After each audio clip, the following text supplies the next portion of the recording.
आज हम बात करने वाले हैं एक ऐसे ऐतिहासिक दौरे की जिसने पूरी दुनिया की निगाहें भारत की तरफ मोड़ दी हैं। एक ऐसा दौरा जिसे लेकर अमेरिका और पाकिस्तान दोनों हैरान हैं। जी हाँ, हम बात कर रहे हैं तालिबान के विदेश मंत्री आमिर खान मुत्तकी की, जो 9 अक्टूबर 2025 को भारत पहुँचे। भारत ने उनका स्वागत शिष्टाचार और रणनीतिक दृष्टि से किया है। विदेश मंत्री एस जयशंकर से 10 अक्टूबर को मीटिंग हुई और जॉइंट स्टेटमेंट जारी। लेकिन इस दौरे का महत्व सिर्फ भारत तालिबान संबंधों तक सीमित नहीं है, इससे पूरे क्षेत्र का समीकरण बदल सकता है। तो दोस्तों, चलिए जानते हैं इस दौरे के पीछे की पूरी कहानी, भारत की रणनीति और वैश्विक राजनीति का असर। वीडियो लाइक और सब्सक्राइब जरूर करें। भारत और अफगानिस्तान के बीच संबंध सदियों पुराने हैं, लेकिन आधुनिक काल में ये रिश्ते हमेशा उतार चढ़ाव भरे रहे हैं। स्वतंत्रता के बाद भारत ने अफगानिस्तान को हमेशा एक भरोसेमंद पड़ोसी के रूप में देखा। 1950 के दशक में दोनों देशों ने गैर संरेखित आंदोलन में साथ दिया और 1960 से 70 के दशक में आर्थिक सहायता के जरिए भारत ने काबुल को मजबूत किया। लेकिन सोवियत आक्रमण 1979 और उसके बाद अमेरिकी हस्तक्षेप ने सब कुछ बदल दिया। तालिबान का उदय 1990 के दशक में हुआ, जब उन्होंने अफगानिस्तान में शरिया आधारित शासन लागू किया। भारत ने तालिबान को कभी मान्यता नहीं दी, क्योंकि पाकिस्तान प्रायोजित आतंकवाद से जुड़े होने के कारण ये हमारे लिए खतरा था। 1996 से 2001 तक तालिबान सत्ता में रहे, लेकिन 9 नवंबर के बाद अमेरिका ने उन्हें उखाड़ फेंका। फिर 2001 में नॉर्दर्न अलायंस के साथ भारत ने सहयोग किया और अशरफ गनी सरकार के समय भारत अफगानिस्तान का सबसे बड़ा विकास साझेदार बना। बीते कई दशकों में अफगानिस्तान में बड़े निवेश किए हैं। सैनिक प्रशिक्षण, छात्रवृत्तियां, अस्पताल,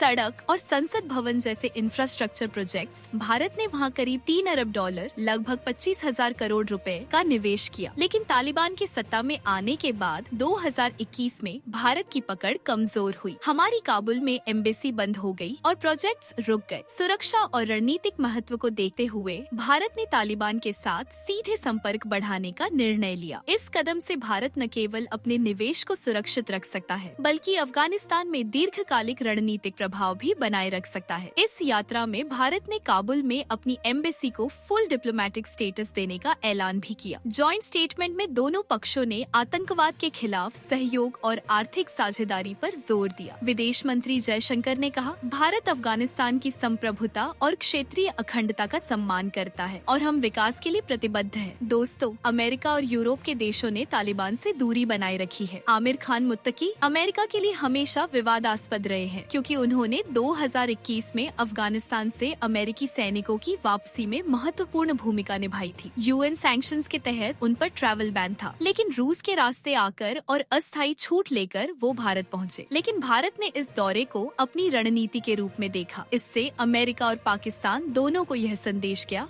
कि भारत अफगानिस्तान में सक्रिय और मजबूत खिलाड़ी है। मुत्तकी ने दिल्ली में प्रेस ब्रीफिंग में कहा कि भारत अफगानिस्तान संबंधों को मजबूत करने के लिए ये दौरा अहम है और दोनों देशों के बीच व्यापार व निवेश बढ़ेगा। हालांकि प्रेस मीट में महिलाओं पत्रकारों को प्रवेश न देने पर विवाद हो गया। प्रियंका गांधी ने केंद्र सरकार पर निशाना साधा। ये महिलाओं का अपमान है, सरकार चुप क्यों है? लेकिन MIA ने सफाई दी कि ये अफगान एम्बेसी का फैसला था, भारत का नहीं। मुत्तकी ने कहा, अफगानिस्तान की धरती का इस्तेमाल किसी भी देश के खिलाफ नहीं होगा जो भारत की सुरक्षा चिंताओं को दूर करने वाला था। अमेरिका ने इस दौरे पर चुप्पी साधी, लेकिन पाकिस्तान ने कड़ी आपत्ति जताई, कहते हुए कि ये क्षेत्रीय स्थिरता के लिए खतरा है। इस दौरे का सबसे बड़ा महत्व है भारत की रणनीतिक पकड़। भारत अफगानिस्तान में केवल आर्थिक या कूटनीतिक दृष्टि से ही नहीं, बल्कि सुरक्षा और सामरिक क्षेत्र में भी अपनी स्थिति मजबूत करना चाहता है। पहला पहलू, सुरक्षा और सीमाई दबाव। पाकिस्तान और तालिबान के बीच ड्यूरन लाइन पर विवाद चरम पर है। तालिबान ने पाकिस्तानी आर्मी के कई आउटपोस्ट पर कब्जा कर लिया। पाकिस्तान के एयर स्ट्राइक्स के बाद भारी झड़पें हुई। तालिबान ने पाकिस्तान पर अफगानिस्तान की संप्रभुता का उल्लंघन करने का आरोप लगाया। भारत इसका फायदा उठाकर पाक पर दबाव बना सकता है। मुत्तकी ने प्रेस कॉन्फ्रेंस में पाकिस्तान को चेतावनी दी कि अफगानिस्तान किसी के खिलाफ साजिश का हिस्सा नहीं बनेगा। ये भारत के लिए बड़ा राहत है, क्योंकि TTP तहरीक-ए-तालिबान पाकिस्तान जैसी ग्रुप्स पाकिस्तान को कमजोर करेंगी। दूसरा पहलू, आर्थिक और व्यापारिक सहयोग। कपड़ा, दवा, स्वास्थ्य सेवा, सूखे मेवे और इंफ्रास्ट्रक्चर जैसे क्षेत्रों में भारत अफगानिस्तान के साथ नए व्यापारिक अवसर खोल सकता है। 2024 से 25 में द्विपक्षीय व्यापार $1 अरब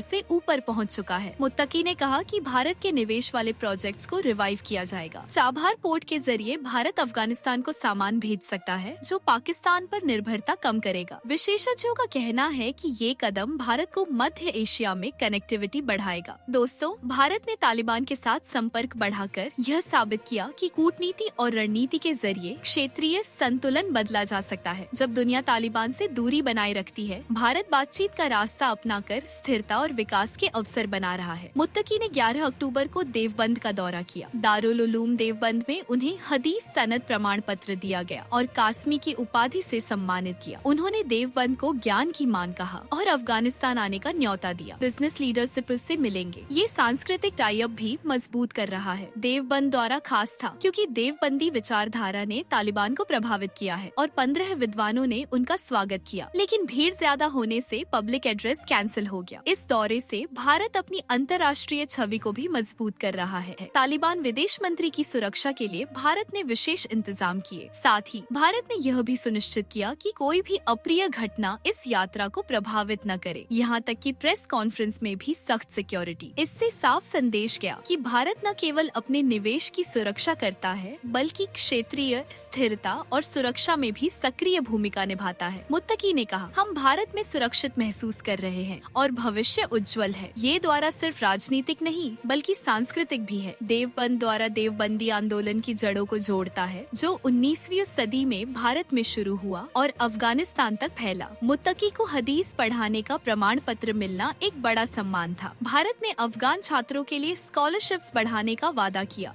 जो 2021 से रुकी हुई है। मानवीय सहायता में भारत ने 5 लाख टन गेहूं भेजा, जो तालिबान ने सराहा। ये कदम दिखाते हैं कि भारत मूल्यों पर आधारित डिप्लोमेसी करता है। शांति और विकास, लेकिन चुनौतियां हैं। तालिबान की महिलाओं पर पाबंदियां। भारत ने जॉइंट स्टेटमेंट में इन मुद्दों पर बात की, लेकिन मान्यता न देने का फैसला बरकरार है। तो दोस्तों, यह दौरा सिर्फ एक औपचारिक राजनीतिक यात्रा नहीं है। यह भारत की दूरदर्शी रणनीति, आर्थिक विस्तार और क्षेत्रीय प्रभाव का प्रतीक है। यदि यह बातचीत सफल रही तो भारत अफगानिस्तान में लंबे समय तक अपनी पकड़ बनाए रख सकेगा। पाकिस्तान और अन्य क्षेत्रीय शक्तियों को यह संदेश जाएगा कि भारत सक्रिय, रणनीतिक और दूरदर्शी खिलाड़ी है। भविष्य में और डिप्लोमेटिक एक्सचेंज, ट्रेड डील्स और सांस्कृतिक प्रोग्राम्स की उम्मीद है, जैसे अफगान छात्रों के लिए ज्यादा स्कॉलरशिप्स। लेकिन रिस्क भी है, TTP जैसी चुनौतियां और अंतर्राष्ट्रीय आलोचना। फिर भी ये कदम भारत को साउथ एशिया का सुपर पावर बनाता है। विशेषज्ञों का कहना है कि ये पाकिस्तान को अलग थलग करेगा। दोस्तों, आपकी क्या राय है? क्या भारत को इस तरह तालिबान के साथ संपर्क बढ़ाना चाहिए या इससे जोखिम बढ़ता है? नीचे कमेंट करके अपनी राय जरूर बताइए। और अगर आपको यह वीडियो पसंद आया तो लाइक करें, शेयर करें और हमारे चैनल को सब्सक्राइब करना न भूलें।